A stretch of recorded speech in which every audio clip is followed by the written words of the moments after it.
Kambal-katinig o cluster. Ang kambal-katinig o cluster ay tumutukoy sa mga salitang may magkadikit na magkaibang katinig na nasa iisang pantig. Halimbawa, ang salitang prutas. Meron bang magkadikit na magkaibang katinig sa salitang prutas? Tama! Meron! Ang katinig P at R. Tandaan na ang magkadikit na magkaibang katinig ay dapat din na nasa iisang pantig. Nasa isang pantig lang ba ang katinig P at R? Tama!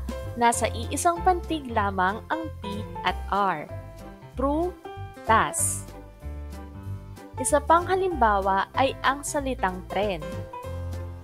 Ang kambal-katinig ay P at R. Ang salitang tren ay isang pantig lamang. Ang salitang plato ay may kambal-katinig o cluster din.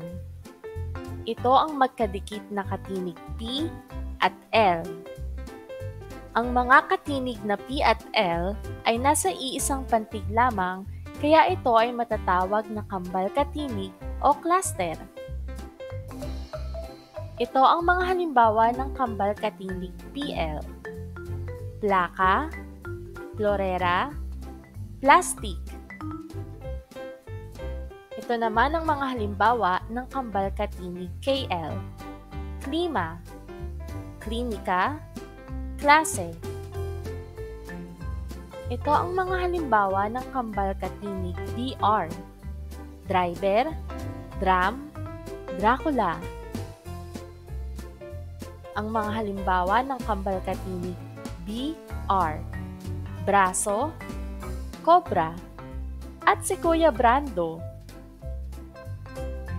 Ito naman ang halimbawa ng kambal-katinig GR, gripo, grado, grasa.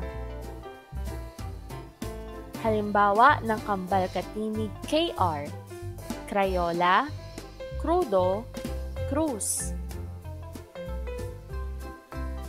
Ito naman ang halimbawa ng kambal-katinig TR, truck, tricycle, troso.